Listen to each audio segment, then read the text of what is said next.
Ulrich, good morning. Now, you're not involved in the case at all, so let's make that clear, right? No. Okay, it's completely independent what you're going to say. So we have this planned shutdown if Mr. Makate is not paid by 10 o'clock this morning. What are the questions we need to be asking around who's owed what, who's due what, and what this entire saga is about? Because the Please Call Me movement, they were here yesterday saying a whistleblower, an insider, has told him that he should be given something around 70 billion rand. We haven't heard from the CEO yet what the amount was. The court left it to the CEO to determine. So what are the considerations that we need to be thinking of here? I think we need to look at what the court ordered 3 years ago, and this was the Constitutional Court, the highest court in the country. They found that Mr. Makate was indeed the inventor of the Please Call Me phenomenon, if you can call it that, and that Vodacom owed him accordingly, that he had made, the idea had made Vodacom a lot of money and that he had to be reimbursed for it. The court left it up to the parties to decide what a reasonable amount would be. Now, why the court did that is because the 9 judges or the 10 judges who made that decision cannot decide on an amount. It must be an amount that must be adjudicated between the parties, and if they can't reach a settlement, then possibly obtain the services of someone like an actuary or a qualified CA or a referee to determine how much money has Vodacom actually made from the Please Call Me idea, and that what is a reasonable amount to reimburse Mr. Makate for. Now, 3 years later, the parties have not reached that agreement yet. It's a difficult scenario. You know, we've heard amounts being thrown around. Apparently or allegedly, he has been offered 49 million rand for the idea, which is a substantial amount of money. And but now the Please Call Me movement is claiming that he's entitled to 70 billion rand. I think, in my honest opinion, that's a bit far-fetched. I mean, I'm not even sure whether South Africa's debt or GDP is along that figure, so it's sky high. That's a hell of a lot of money. But, you know, one must look at the reasonableness of it all.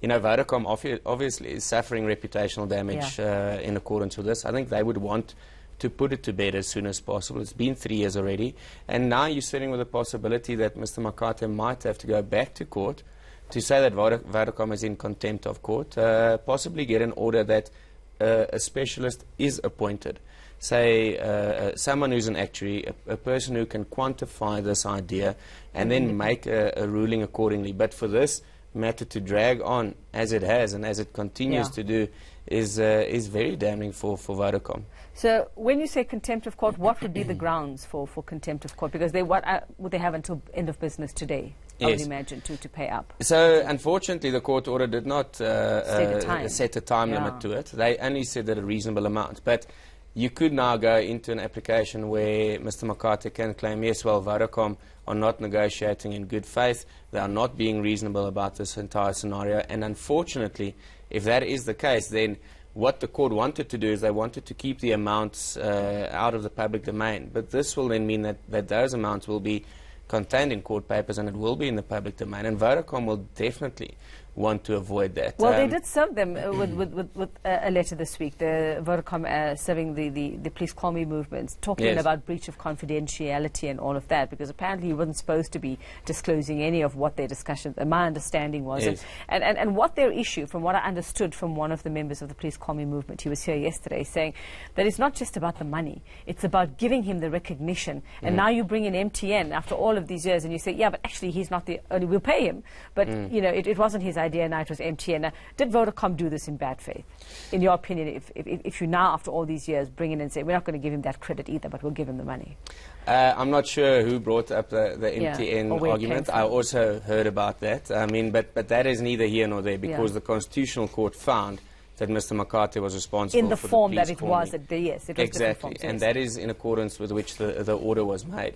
But again, you know, the longer this drags on, the more reputational damage Vodacom is suffering. So they've now sent a cease and desist letter to Mr. Lesufi saying that he's not allowed to incite these people to invade the voter shops. The only defense to that is, of course, Mr. Lesufi is going to say, well, it is in the public interest, and what I'm saying is based on the truth. And those are your two defenses to a possible defamation claim. So Vodacom is now getting into a bit of a sideshow pertaining to what people are saying, where they should be focusing on trying to settle this matter. The actual amount, the money that they're supposed to pay. So in your opinion, I mean, they've handled this badly, Vodacom? Unfortunately, I do think they have, yes. They have a great movement within Vodacom, an idealisation movement, whereby they reimburse employees for novel ideas that they come up with. Yeah. Obviously, the ideas that employees have come up with have not been as substantial as the Please Call Me one, but their entire business is based on that and encouraging people to come up with these ideas. So again, it is in their interest to sit around a table and reasonably and in good faith negotiate an amount that Mr. Makate is entitled to and try and put this whole matter to bed. Well, if it doesn't happen today, I mean, they've got all kinds of deadlines. If it doesn't happen today, and say by the last second of today he gets an amount from the CEO, Ulrich, and he's not happy, what are his options tomorrow morning? He would have to launch an application to the Constitutional Court. He would have to say to the court that Vodacom is not acting in good faith, that they are not being reasonable in their negotiations, and accordingly try and make out a contempt of court application. It's going to be difficult, but on the other hand, remember the court of public opinion is strongly with him and against Vodacom, and Vodacom certainly will be feeling the pressure if this matter isn't settled soon.